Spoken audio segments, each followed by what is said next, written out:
right, so you're just joining us. Thank you so much for joining. We are here with our first wild card match. This is between Jacob Baugh and Gerry Thompson. Jacob Baugh having to win yesterday to make it into day two. For Gerry, it was a real up and down affair. He lost all his legacy matches. It was more of a down and up affair. Down and up, yeah.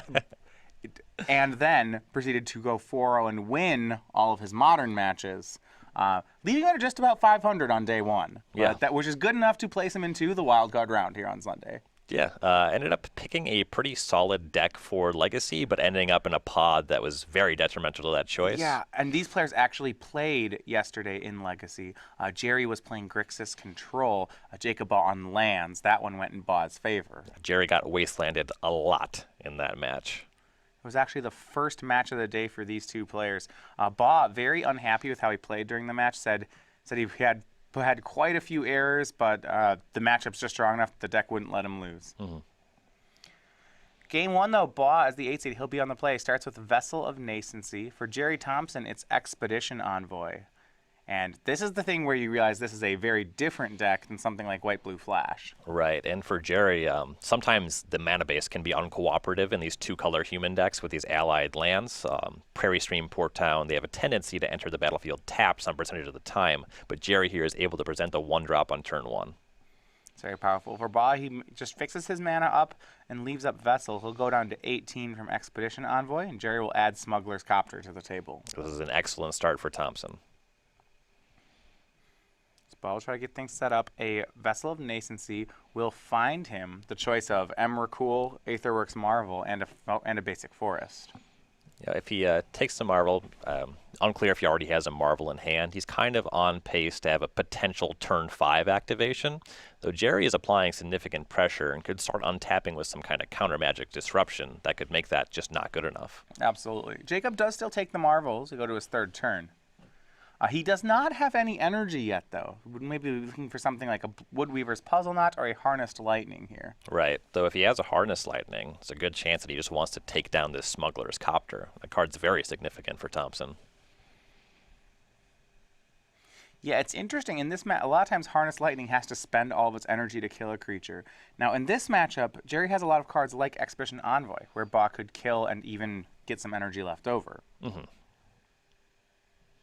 Yeah, the reason that you play Harness Lightning, obviously, it can be plus energy, but it's really that modality, the ability to be a Doomblade effect that makes it playable. So sometimes you have to take down a Smuggler's Copter, but it's an acceptable cost.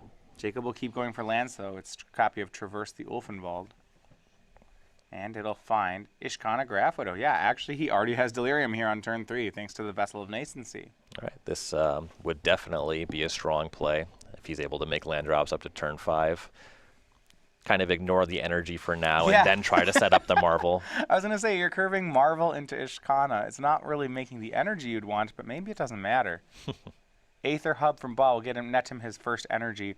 And he's actually playing a much more mid-range game. In his hand also has his main deck copy of Sigarda Heron's Grace. Sigarda is a very large body against Gerry's deck. He's presenting a lot of creatures that are significantly smaller than a 4/5.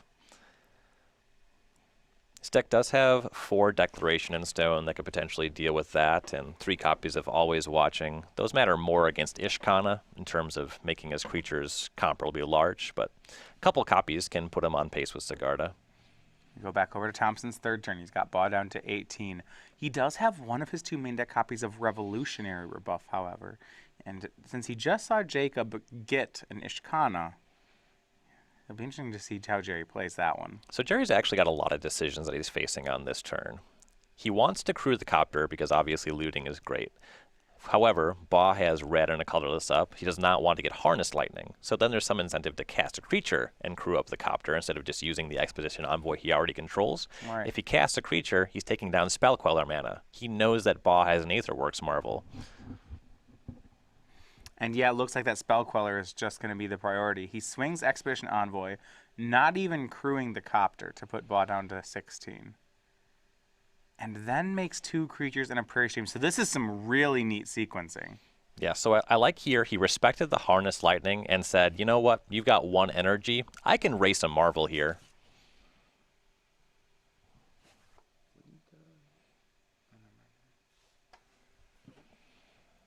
And there is the Harness Lightning. So Jacob Baugh is going to shoot down Town Gossipmonger and net 2 energy. So this play from Gerry, post-combat creatures that could crew the Smuggler's Copter, it really did pay off. Right. Now on the next turn, say Baugh spends this turn casting Marvel, that's fine. Gerry can crew the Copter on the next turn, get that loot, continue applying pressure, and then he'll have this rebuff in hand to deal with the Ishkana. Baugh has to present something that can generate energy. If he just casts, say, Woodweaver's Puzzle Knot, Gerry has that Spell Queller, and he can hit that.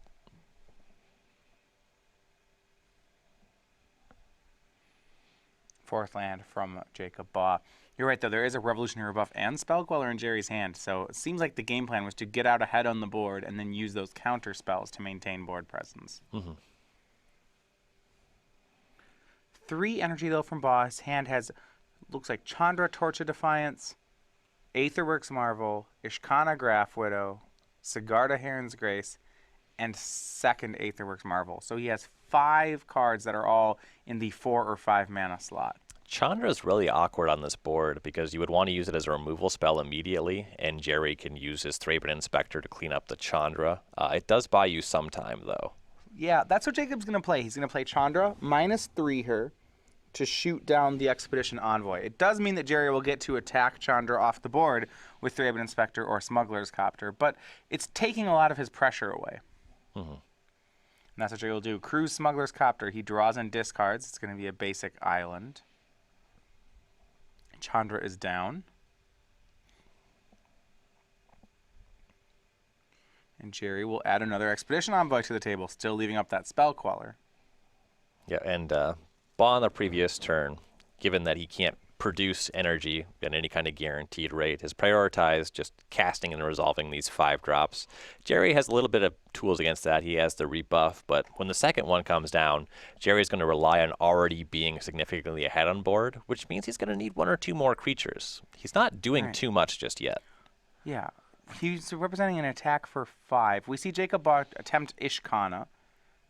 Yeah, Gerry has to call it, though. Revolutionary Rebuff is going to be the play. Ishkana does not resolve. We go back to Thompson. And a big draw. It's a copy of Always Watching. That's excellent here. That allows him to turn up his clock. You have to be concerned that Baugh might have a second copy of Ishkana. Right, Spell Queller doesn't work there. What Gerry Thompson will do is crew Smuggler's Copter, attack with Copter and Envoy for 5, draw and discard. Draws a land, most likely puts that into the bin. Puts Baugh down to 11.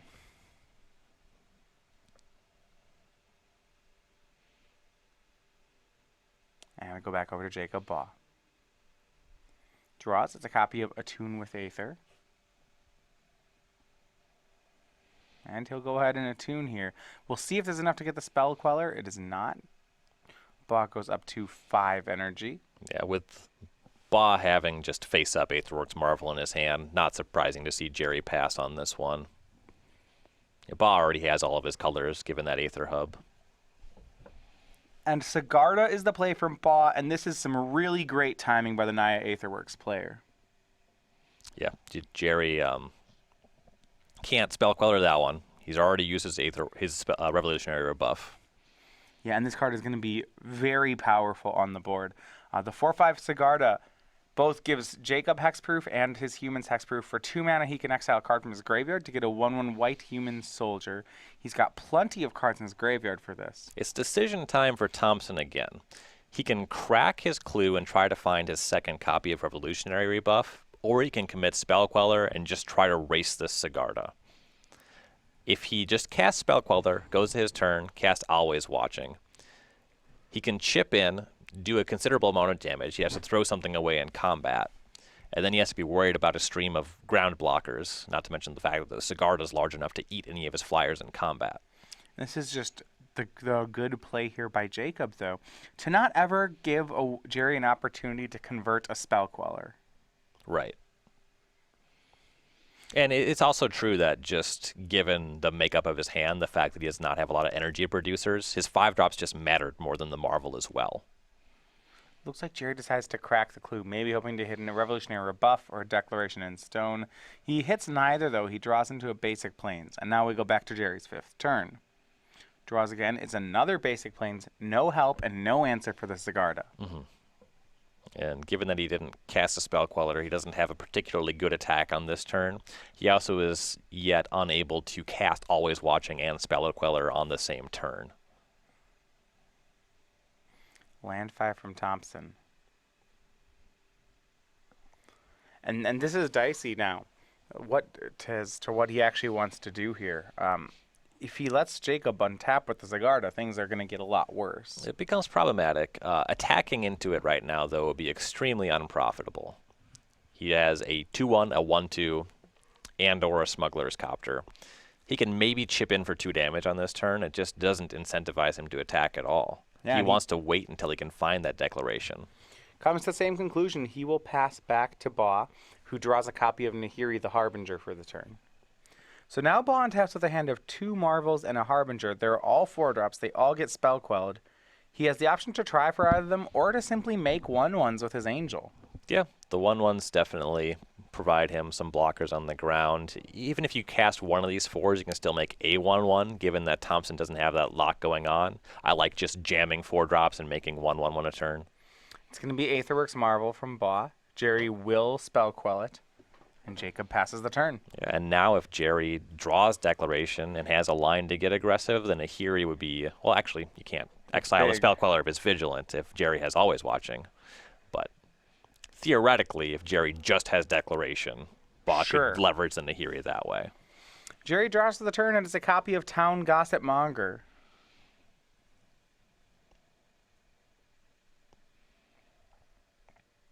It's a bit worse than Thraben Inspector here. Maybe that Gerry is erasing now. He'll cast Always Watching. His creatures get +1/+1 and Vigilance. Crew the Smuggler's Copter with Spell Queller and attack with the team. Here's a draw and a discard. It's another copy of Always Watching. That could be really good. So the way that this played out, Gerry has tapped his Spell Queller, which means that Baugh could potentially leverage that Nahiri to exile it, get that Marvel back. Yeah, he tapped it because he used it to crew the Smuggler's Copter, which makes sense, but it leaves him open to Nahiri. It was his worst attacker, because if that one gets eaten in combat by Sigarda, well, it's gone, and then Baugh has an Aetherworks Marvel. Gerry, of course, not aware that Baugh had Nahiri in hand. Jacob is at 11, surveying his options. On the board, it looks fine for Jacob to go ahead and kill any of these creatures. He'll put Sigarda in front of the Smuggler's Copter and chump block the Expedition Envoy. That's going to work. Jacob takes 2, goes to 9. Gerry replaces his downed creature with a Town Gossipmonger, and we're back to Jacob Baugh. Draws a basic forest. And I think you're absolutely right. Here's Nahiri. Exiling away the tapped Spell Queller. Jacob will get a Planeswalker. He'll get his Marvel back. And he will get to pass. And he's just 1 energy shy of spinning that as of now. Right, and the human chump blocking will do that. So Gerry's got about 1 turn here to draw something like Declaration in Stone. Can he do it?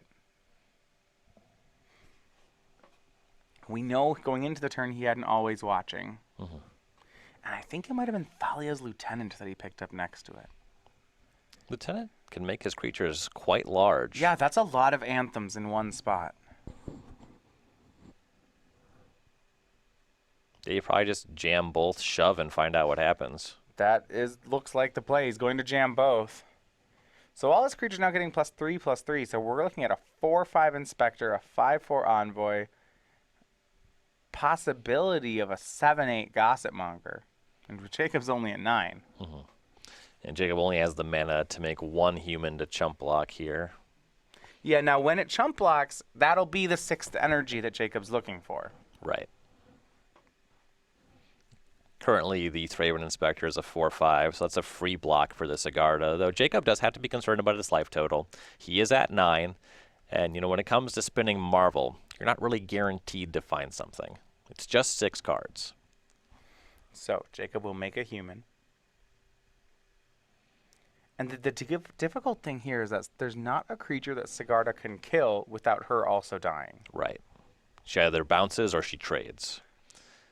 Jacob very likely is going to want to spend his mana on the following turn making a bunch of humans to chump block, so he really wants to keep that Sigarda around.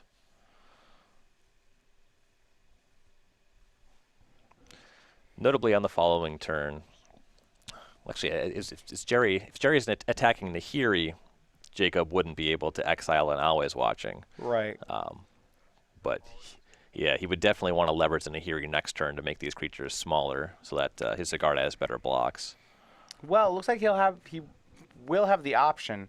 Gerry sent all the attackers at Baugh. Looks like Baugh bounces the 4/5s off each other. Looks like he wants to chump block the Envoy. And will take damage off the Gossip Monger. And Gerry actually doesn't even flip the Gossip Monger. Yeah, you'd have to tap it, right? Fair enough. He doesn't want anything tapped for Nahiri. Mm-hmm. Yeah, actually just being able to use a removal spell is more impactful here than exiling the Always Watching. And now here's a Marvel from Baugh. It's his first activation of the namesake card. You see, finds Ishkana Graphido. Okay. That's a very big hit here for Baugh. It gets 3 Spiderlings along with it. And this is going to be a lot of blockers for Baugh as we go back to his next turn. Right, but he's got the 3 spiders, potentially 3 more humans now. He's untapping 7 mana. If he has an 8th land, he could make 4 more humans. Yeah, 7 lands in play, perhaps an 8th in hand as well. The other card, we know he has an Aetherworks Marvel in hand. Nahiri will plus. Looks like he's going to discard and draw. Discards that second copy of Marvel.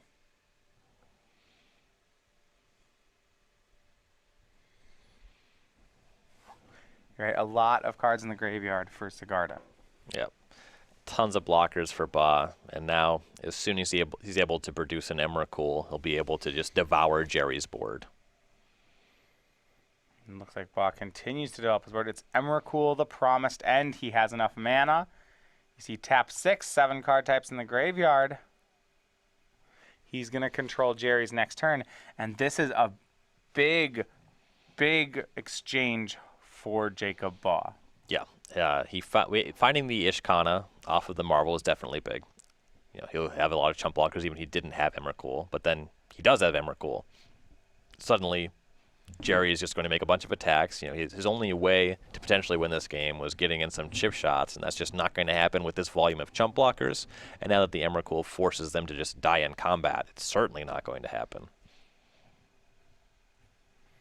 So Gerry's whole team is going to attack. Emrakul will block the Gossip Monger. Sigarda and the Spider Token will block the 4/5, so Spider Token will trade with the Inspector.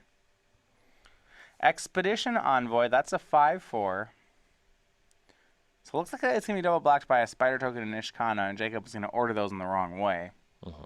So Gerry will lose his board, and looks like he'll just be left with a copy of Thalia's Lieutenant.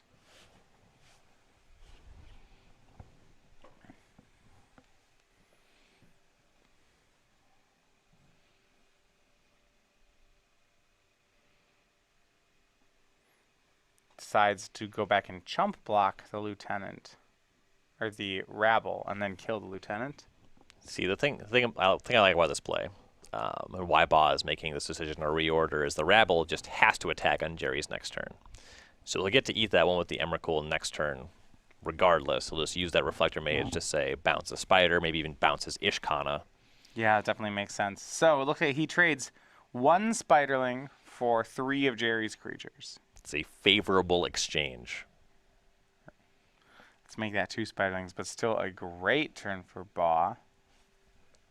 Picks up a couple energy as his spiders die. Cast Gerry's Reflector Mage.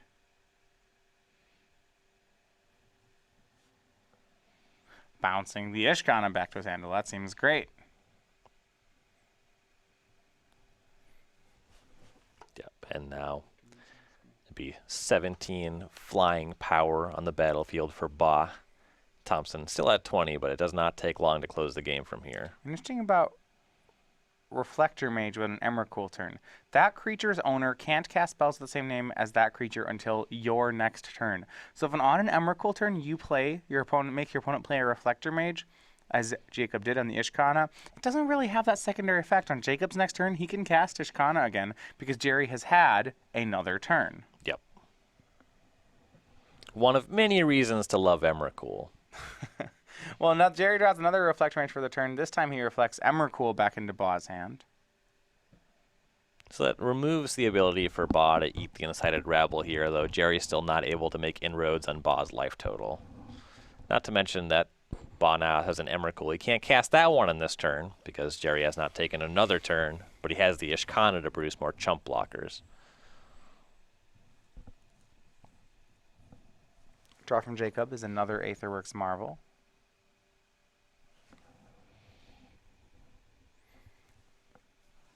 He will use Nahiri to exile away one of the Always Watchings. This is something you said was going to be very important for stabilizing. And that now it makes it so that Gerry's attacks are not bouncing off of Sigarda, or the Angel just starts killing them. And he will recast that Ishkana that he forced Gerry to reflect. So it is once again 11 toughness worth of spiders. Jacob staying put at 5 life. Leaves up 2 for Sigarda and says go. This is more than enough chump blockers to handle a Declaration in Stone from Gerry. Yeah, well, especially between Sigarda and Ishkana, they have different names. Gerry will play and F3 Inspector, crack the clue.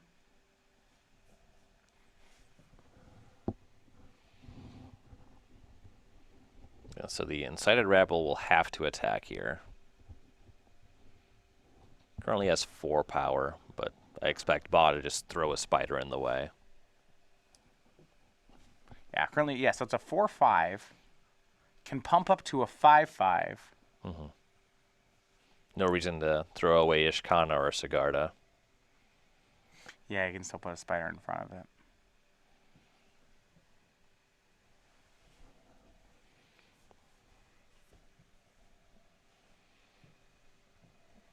I suppose we could see a board where Gerry starts trading, but Jacob would trade away Ishkana with the Reflector Mage. On our backup match, Caleb Shear, a winner, game 1 against Liam Lonergan. That is our lone vehicles player in Lonergan playing against Caleb's Aetherworks Marvel deck.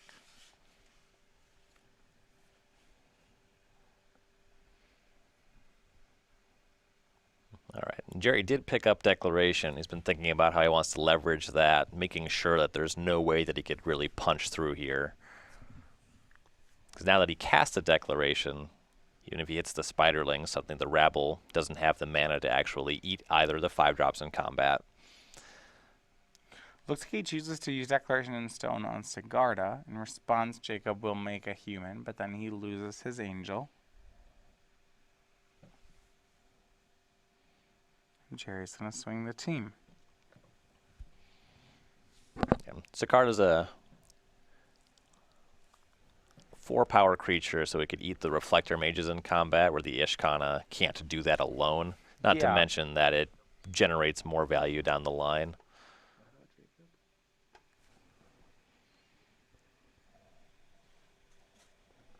He's saying that all the creatures are attacking Jacob, not Nahiri. All right. Gerry continuing to send all the damage at Jacob Baugh, ignoring his Planeswalkers.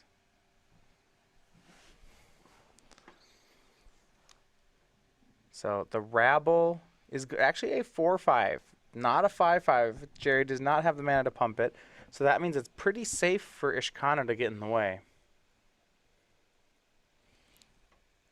Yeah, though combining Ishkana with any 1-power creature allows him to eat the Reflector Mage in combat, and then chumping with the Spiderling doesn't really cost him too much. Going into his next turn, he gets to cast Emrakul again.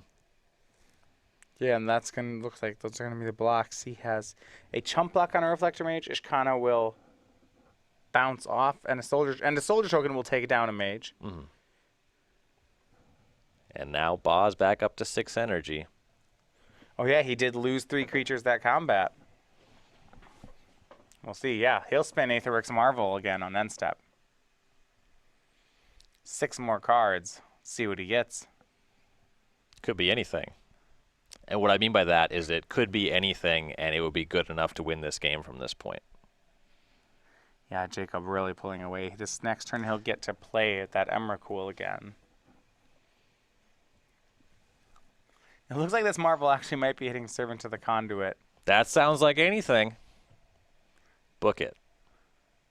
That makes 2 energy. cards. Oh, there is the option of Emrakul in here. But I guess he's already got one in his hand. You don't need two. It's legendary.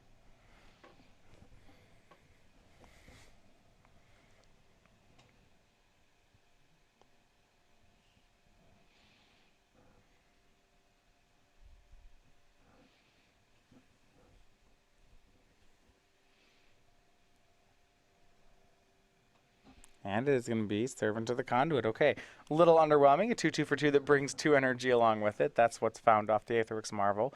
But it may just be enough. We go back to Jacob Baugh. He's still at 5. Yeah, he's just got more than enough stuff going on otherwise.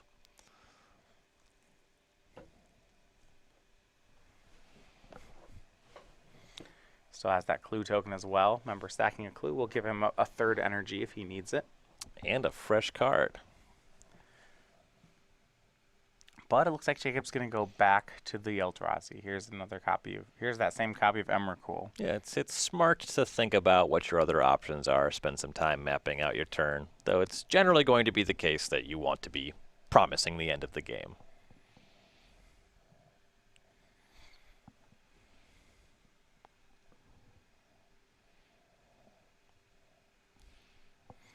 And this means he'll control Gerry's next turn.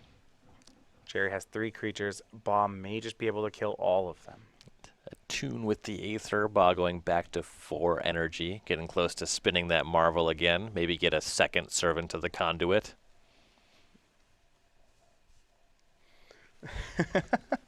That's what we want to get every time. But here it may be enough. He will exile away the second Always Watching, and therefore losing his Nahiri. But here is some pretty good gets this game. She exiled a Spell Queller and 2 Always Watchings. Yeah, now that both Always Watchings are off the table, combat's just a lot easier. That Inspector gets eaten by Servant of the Conduit. The Rabble gets eaten by Emrakul. Reflector Mage eaten by Ishkana. Gerry shows Port Town, sees he's going to lose his whole board to the Mindslaver, and concedes the game. So it is Jacob Baugh again getting it done in Standard with Naya Aetherworks. He's up 1-0 over Gerry Thompson. Yeah. Baugh definitely a lot of success with this deck. All right, so we're going to look at the sideboards for each player. We'll start with Gerry Thompson. He's got 3 Lantern Scouts, 3 Ceremonious Rejection, 3 Spell Shrivel, 3 Gideon Allies Zendikar, 2 Fragmentize, and an Island. The 3 Spell Shrivel are great. They can counter the Marvel, and they can counter all the large creatures up the chain. Ceremonious Rejection counters both Marvel and Emrakul. This card's also pretty dang good.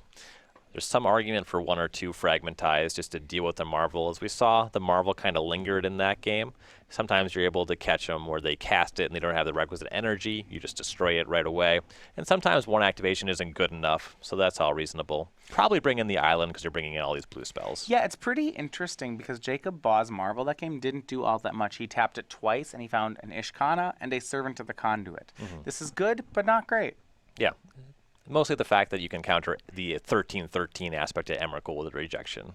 All right, so Jacob Baugh with Naya Aetherworks 2 weeks ago was the Season 3 Invitational winner, which means he now has his likeness on a token. It's one of the rewards here. And we have the Jacob Baugh Energy Reserve token. This, of course, is Jacob Baugh, your player from Team Card Hoarder, using this to summon all sorts of creatures through the Aetherworks. Spirit Bomb. Pretty excellent there. Those will be given away starting at our first open of the year. It's the 3rd weekend in January, and they ship in all orders from StarCityGames.com beginning on the following Monday, January 25th at noon Eastern Time. This might replace my foil Rainbow Energy as my energy reserve token. All right, so we see Gerry's sideboard, and then we look at Jacob Baugh's. He's got a lot more one-ofs. He's got a Fragmentize, a Nissa Vital Force, an Ulamog, a Sigarda, that's the 2nd one, an Ishkana, that would be the 4th one, a Clipwings, a Worldbreaker, 2 Kozilek's Return, 2 Tireless Tracker, and 4 Galvanic Bombardment. That's where I'm interested. Yeah, he's going to want to be converting into more of kind of a mid-rangey control deck. So all these removal spells are great to slow Gerry down. You make it so you're not under any duress. These bombardments, the Kozilek's Returns, those slow Gerry down a lot. You'll also want to be casting these Iskanas and the Sigardas. We saw those were very impactful in that matchup. Probably just bring in Tireless Tracker because you see that Gerry is bringing in a lot of counter spells. So this 3-mana creature that generates value seems totally reasonable. It's a little bit weak to Reflector Mage, but the card is still excellent. So for Jacob Baugh, we really learned of who he was. He'd won an Open actually this year with Rally, but his best finish of the year had just got to be that Season 3 Invitational. He was the Atlanta winner. The 27-year-old team card hoarder player from Waterloo, Illinois. He won the Atlanta Invitational, posted an excellent record in 2016, and has been really just one of the, kind of in like almost a Joe Lissette philosophy of the pick a deck, pick a good deck, play it rain or shine, get really good at your 3 decks style player. You know, we've seen lands and Legacy. I talked with him here. He's been playing lands since before Thespian Stage was printed. He was one of those guys who try to kill you with a Barbarian Ring. He owns Legacy lands, and every copy is in Japanese. There's no way that he just happened upon this deck. Yeah, so, you know, he said he knows how to win the games when they're grindy. He knows how to win them when they're combo decks. Did well in Legacy with that deck. Modern Dredge, Jacob Baugh, one of the real innovators of that one, too. Scourge Devil, I think something you can definitely just attribute to a Jacob Baugh innovation to the deck. And now Naya Aetherworks. These are all great decks.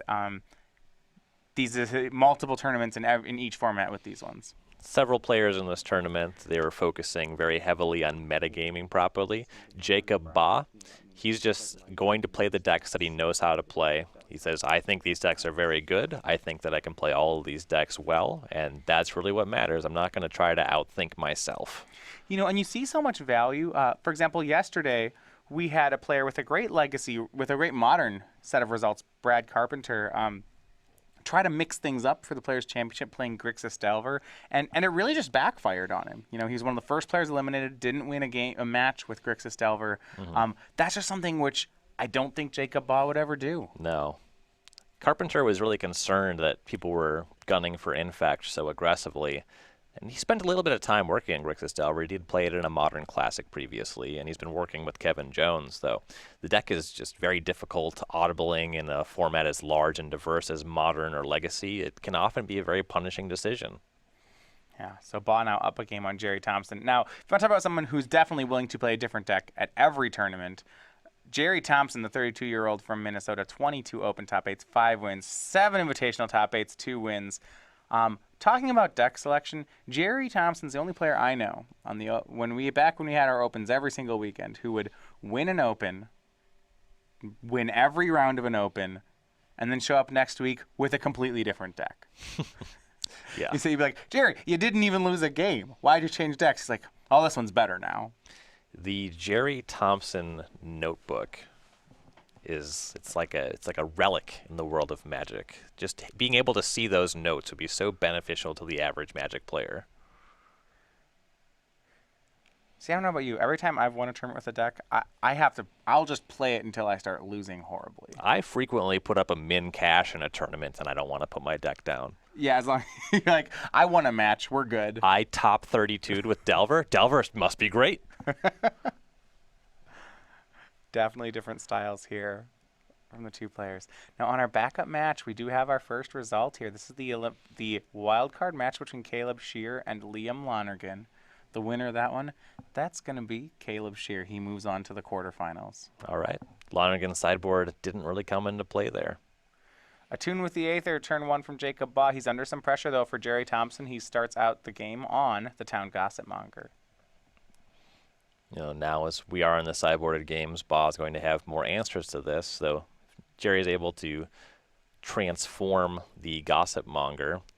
Then suddenly you don't die to the first Galvanic Bombardment, you don't die to the front side of Kozilek's Return. You can still tag it with Harness Lightning. Well, Gerry does play a second creature, kind of. It's Smuggler's Copter. This is an interesting dynamic, right? You want to flip the Town Gossip Monger, but if you don't, the Town Gossip Monger will drive a Smuggler's Copter. There's a lot of different ways this is pulling. Right. Smuggler's Copter, I'm going to go out on a limb here and say that it is a better card than Town Gossip Monger. Ooh, 2-3 for 1 and 3-3 for 2. I probably care a little bit more about my Smuggler's Copter than my Town Gossip Monger. All right, so Copter's the second play as he hits Baugh down to 19. And it's just going to be Vessel of Nascency for Jacob Baugh. He'll build up his board and his graveyard. And with Baugh just leaving up white mana here, Gerry doesn't have to be concerned about too much. Baugh's not representing the ability to cast a Galvanic Bombardment. Yeah, that's part of the sideboard plan for Baugh. 4 copies of Galvanic Bombardment, 2 copies of Kozilek's Return. And I like this from Gerry Thompson. It's going to be Thalia, Heretic Cathar. He'll play her. Thalia is pretty excellent in this matchup if he's able to fade a Kozilek's Return on the 3rd turn here. Baugh's deck's pretty flush with basic lands, so he should be able to make his lands enter the battlefield untapped, though this card hoses Ishkana pretty significantly. So Thalia crews the Copter. Town Gothmonger Copter attack for 4. And this is the interesting. Gerry goes ahead and discards his Revolutionary rebuff. This is the kind of card that actually I would have thought had been good on this board. So basically, when you have the Thalia and you have this much pressure, you're not concerned about Ishkana because you're just going to beat that card. Right, because all the Ishkana and the spiders come into play tapped. Exactly. So you get an extra turn. The thing that stops you is if Baugh just has Kozilek's Return on this turn, but he's tapped out. He can't cast rebuff. Probably just going to lose this game if that happens anyway. All right, so if we can't counter the one spell we need and the other spell doesn't matter, well, we'll just get rid of the counter spell. Exactly. Makes a lot of sense. Go to Jacob's turn. It's going to be Attune with the Aether, up to 4 energy, finding a basic mountain. Assume he has another land here, though, if he wants to crack that Vessel. Right. Just plains up right now. Though he has shown a forest. There's the basic forest. And he's going to go ahead and pass. These Naya Aetherworks decks, they are so powerful, but on the first few turns of the game, they can do a bunch of nothing. Yeah, and once again, Gerry does not have to be concerned about a removal spell in combat. Green-white just won't produce that in Baugh's list. Back to Thompson. Thalia, Gossipmonger, and Copter are in play. He's gotten Baugh down to 15. I do really like what Gerry's deck is doing now. I'm not sure he'll ever get around to transforming this Gossipmonger. But this play, and this is one of the biggest reasons to play white in Standard, on turn 4, Gerry Thompson's going to cast Gideon Ally of Zendikar. And I know you're just a huge fan of this card. The Mighty Muscle Mage. One of the best Planeswalkers ever printed. I don't know why they would make this a white card, but anyway, it is excellent. Why is this not blue? Right. The good ones are supposed to be blue, red, and or black. So Gideon brings along an ally. The ally crews the Copter. The Copter, the Thalia, the Gossipmonger attack. This is a total of 7. And Baugh is just going to go ahead and crack his Vessel. And that's not helping him either. Finds Harnessed Lightning and some lands. And now Gerry really doesn't care about a Kozilek's Return. He just has a Gideon. Right, he can just plus it. I will say... can I say I love that this Gossipmonger was... Gerry never even thought about transforming it. 1 mana, 1/1. Some other people are casting Stern Constable in the Standard. This is just a playable Magic card. Jacob takes a land. We go to his turn here. Too little, too late, it's going to look like. He draws Harnessed Lightning. He has options of Harnessed Lightning and Nahiri, but he's at 8, and Gerry's board's flush with cards. It looks like Baugh does have a Galvanic Bombardment in hand. That one's way too little, too late. Yeah, he'll scoop up the cards. Gerry Thompson winning game 2. And, that game here, that is what I was concerned about. Mm-hmm. Yeah, Baugh's deck just has a lot of air going on. Sometimes his deck just doesn't do much of anything. The Marvel deck, it is quite consistent for what it is. When Aetherworks Marvel was spoiled, there was a lot of concern. Can you actually even activate this card? Yeah. What do I have to do to my deck? And it is a pretty consistent deck, but it can just do nothing. Okay, so I want to go back to the sideboard then. So after watching that game play out, if I'm Jacob Baugh, I'm looking at any card that costs less than 4 mana. I'm going to say, okay, Fragmentize, Clip Wings. Like, Ryan, can we board in any of these? I just don't want to get run over. Yep, those kill flyers. Fragmentize kills Smuggler's Copter. Both those cards only kill Smuggler's Copter? Maybe we don't care and play them anyway? Yeah, you definitely play Clip Wings. It kills Spell Queller. Oh, yeah, he even has another flyer. Yeah, Gerry's not representing any Archangel Avacins that you would see in a lot of blue-white decks, but he has enough flyers where I'd play Clipwings. But yeah, definitely just going to be pretty mid-range. As we saw there, he lost the game that he would have been competitive in if he had these mid-range elements. His bombardment was too late, didn't have multiple copies, didn't have much in the way of interactive spells. So the more that Jacob's deck is doing its proactive thing, the less that what he's doing matters. These reactive spells are really what he needs in this matchup. Yeah, if he gets to 4 or 5 mana, any of his cards will do. Right. All right, so this match, we're going to go to game number 3 between Baugh and Thompson. The player on the play has won both of them. That's going to be Baugh for game 3. We'll see if he can hold serve. Looking at our standings, though, and this is a big one, the winner of this game will move on to face the overall 1 seed of the tournament. It would be Brad Nelson. Now, we did mention the 5-12 matchup, number 5 winning 2-0. It's going to be Caleb Shear moving on to the quarterfinals, where he's going to face Jeff Hoagland in Standard. Yep. Hoagland was our runner-up in the Player of the Year race. Definitely looking to convert and be the Players' Champion. And if you didn't see Hoagland's deck, and what's it? My 2 favorite deck designers here at the Players' Championship, we had Todd Stevens and Jeff Hoagland. Hoagland's doing it again in Standard, playing blue-red Dynavolt Tower. I will admit, if you aren't familiar with the card Flame Lash, which you might not be because it's one of the supplemental Standard cards, Jeff Hoagland playing that this weekend. Why did you segue away from Dynavolt Tower? Let's just talk about Dynavolt Tower. He's only playing 2 of them. But one of the things that, and this is what I like, Jeff hates losing to combo decks. Just hates it. And one thing it's whenever I've played against him, I give him this, is that even real look, where it'll be, I'll be playing Storm and I'll be like, well, Jeff, what do you have against Storm? He's like, well, he'll have 4 Canonists and 2 Rule of Laws. And I'll just be like, what are you? Like, how is that real? Okay, Jeff, this weekend, 4 summary dismissals. Wow. 4 summary dismissals. He does not want to lose to Aetherworks Marvel. He doesn't want to get Emerald. But you think about that matchup. Look at this. That matchup, Caleb Shear is going to have to beat that. A blue counterspell deck with 4 summaries. I will say that I have played Standard decks with 3 dismissals in the sideboard. Marvel costs 4 mana. All right, you can just ramp it out. Your other counterspells matter a lot. So we'll see, how he supplements that matters. Jeff's style, I love it though. In this, when he does targeted deck building, it is not subtle what he's trying to beat. No. All right, but going to this game, the winner of this, of course, will face number 1 seed Gerry Thompson. Will it be Jacob Baugh? Or number 1 seed Brad Nelson rather? Will it be Jacob Baugh or will it be Gerry Thompson? Yeah, winning this is. It feels good to win matches of Magic, certainly a tournament of this size, but that's a hard pull for the next match. Baugh going to go down to 6 cards very quickly here.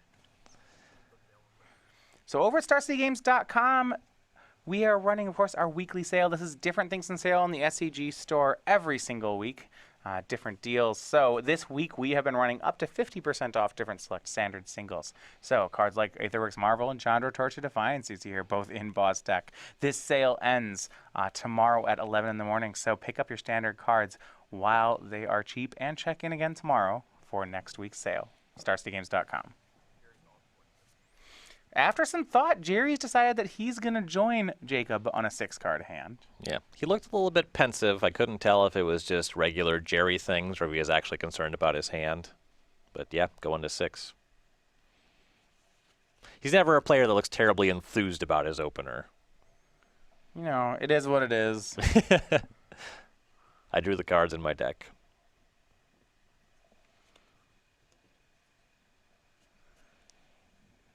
Would certainly be a battle of the Titans if Gerry moves on here. Both Gerry Thompson and Brad Nelson, 2 of the more dominant players here on the tour. With Baugh on the play, with both players taking a mulligan in post-sideboard games, I believe that the mulligans generally advantage Baugh. Post-sideboard with his interactive spells, there's a lot more pressure on Gerry's hand to come together properly. Baugh both has the ability to proactively assemble his Marvel. He's on the play. You can start spinning that potentially on turn 4. And if he just draws removal spells, that's pretty great here.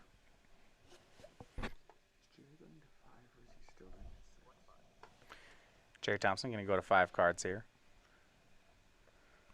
There is, at least though with Gerry's deck, a lower fail rate. Like, sometimes Baugh's deck has to keep 6s that are missing a piece. Say he's got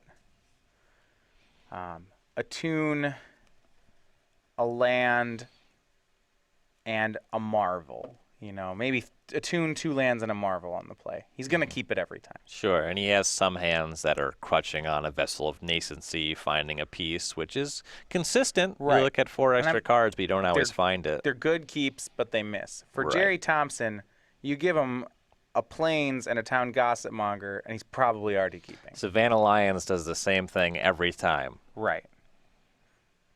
And when you're on the aggro deck, playing in something like Jacob Baugh's deck, you're hoping that Jacob has kept a speculative 6, something that's missing a piece. If Jacob has, 3 lands, Servant, Marvel, Puzzle Knot, that's just going to be hard to beat. Mm-hmm. All right. Both players have kept now resolving their scry, so it's going to be Baugh on 6, Thompson on 5. I think. Okay. Thompson's hand, he has Plains, Island, and 3 white spells. And I think he's thinking about a Thalia on the top of his deck. Because there's no guarantee you're able to cast it, but if you're able to curve into it, that one's pretty good. So Baugh will start on Evolving Wilds for Thompson. It's going to be Plains, Town Gossip Monger. And kind of what I mentioned here, Gerry does not need much to start attacking. This is a 1-mana 1/1. It will always be a 1-mana 1/1, except when it's a 2/3. It's interesting. The only time we've seen it transform this match is when Jacob made it happen. True. Gerry's never chosen to make it. No, it was too busy going to school to get its pilot's license to be out mobbing. See, when you're an easily excited person, you could become rabble, and that's just no good. Instead, you could get a pilot's license, you could get an education, and you'll find you'll always stay civilized. You could fly a helicopter. You could be flying a helicopter. Shows the importance of a strong educational background. Discipline. Baugh getting a basic forest. It looks like, though, his hand not as speculative as Gerry Thompson might have wanted. That Evolving Wilds was his only green source, but now that Jacob has found it, you see his next turn can set up for something as easy as Attune with the Aether, Galvanic Bombardment. He'll go with Vessel of Nascency, leaving up the red for the bombardment. But good either way. Right. Thompson picking up an island here. If he can't beat Baugh on the curve-out game, then Gerry's going to need a card like Gideon. Yeah, he's going to need Gideon and or a handful of counter spells. And currently, Baugh hasn't really done a lot, and even if Baugh has a lot of removal spells, if Gerry can just counter every Ishkana that shows up, every copy of Aetherworks Marvel, he can suddenly get to a point where maybe he can out-top deck Baugh. Gerry's going to try for Thalia's Lieutenant here, but Baugh is at the ready with a Galvanic Bombardment, and what looked to be a great play for Gerry now just becomes a 1/1. Mm-hmm. Yeah, those bombardments are just so important in these post-sideboard games. If Baugh didn't have that bombardment, how much different would this game look right now? What Gerry would have, it would be a 2/2 Gozamonger transforming into a 3/4. It would be attacking every turn. Ugh. Yeah. Gerry does still have the Lieutenant, though he can't really cast humans into it and leave up his counter magic. He needs to get some more land drops out here first. Yeah. Baugh's plotting forward. Forest Attune finds him another forest. He's going to be able to play it, crack a vessel. Things are going well for Baugh. He's going to find another mountain, correct? Yeah, sometimes you want to cast 2 red spells in a turn. Yeah, so Chandra, Torch of Defiance, still in the deck for Baugh. Right, also a good one. The white splash is pretty light. It's just Nihiris and Sigardas.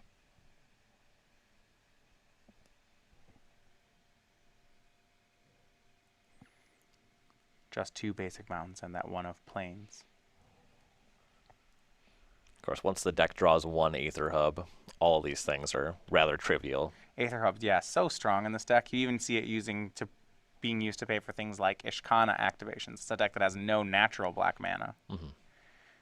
So now we get to see the rest of Jacob's hand. We see the mountain he got, a forest, so he has lands 3 and 4. Last cards are a second vessel and a copy of Ishkana Graph Widow. So with that Spell Shrivel in Gerry's hand, he may be able to keep pace here. He's going to need to make a 3rd land drop. Ooh, and that's going to be tougher. So Gerry's going to play Expedition Envoy. Because it's a human, it will turn Lieutenant into a 2/2. Thompson will attack, putting Baugh down to 18, and that may be the whole turn, and it is. Baugh now going to try to make the most of this. He goes ahead and uses the Vessel of Nascency. It already gives him his 4th card type. He's guaranteed to have Delirium. And a pretty good selection. He gets Tireless Tracker or Servant of the Conduit here. I don't think that Baugh would mind having, well, either of these cards. They both look pretty great. Yep. Either one of these are fine. The Tracker is more likely to be able to trade with the Lieutenant on the following turn. Yeah, I was going to say, I think I like the Tracker here as well, and so does Baugh. He'll go ahead and take it. He has the 4th land in hand already. This is just a very attractive option. Yeah, and if he has some other answer to Lieutenant, then it's kind of a non-issue, and the Tracker is just a better card because it generates more value. And now he's going to have to make a decision. He drew a copy of Chandra Torch of Defiance here, so Tracker or Chandra. Both seem great. Does have Ishkana as well. I do like trying to get some control of the board before you cast the Chandra. You don't want to just -3 it and then have it die in combat. And that's what's going to happen. He plays Tireless Tracker, plays that mountain he was holding onto, gets a clue token, and passes back to Gerry Thompson. And for Thompson, he hopes to draw the land, but instead he draws another 3. It's a copy of Spellqueller. His hand is filling up with uncastables. He has an Expedition, so his hand, Expedition Envoy, that's castable. The other 3 cards, Spell Shrivel, Spell Queller, and Gideon. He's going to need lands 3 and 4 on the following turns to have any chance here. And even then, might be too late. I don't believe that Baugh currently has a 5th land drop lined up, but even with what he has, just casting Chandra is pretty solid. Well, when things look bad, oftentimes the play is to just attack. That's what Gerry's going to do. He'll play the Envoy, swing with his 2/1 Envoy and his 3/3 Lieutenant. It's offering to trade either of them with Baugh's Tracker. And after some thought, Baugh accepts. He trades the Lieutenant with his Tracker, takes 2, and goes to 16. Yep. Baugh's deck is advantaged in the late game. I like aggressively trading there. Completely agree with that block. Yeah. So it ends up being, what, a kill spell plus a clue? That's Right. pretty good. And how about this? Ishkana, Graph Widow. She's going to bring along 3 spiders. And that Spell Shrivel that was in Gerry's hand, it had Ishkana written on it, but it's not going to get the job done. And Gerry scoops up the cards. That's going to be the match. So, Jacob Baugh, 2-1. He is your winner. He eliminates Gerry Thompson. And once again, for Baugh, Naya Aetherworks is just performing for him. He'll move on to the quarterfinals to face Brad Nelson.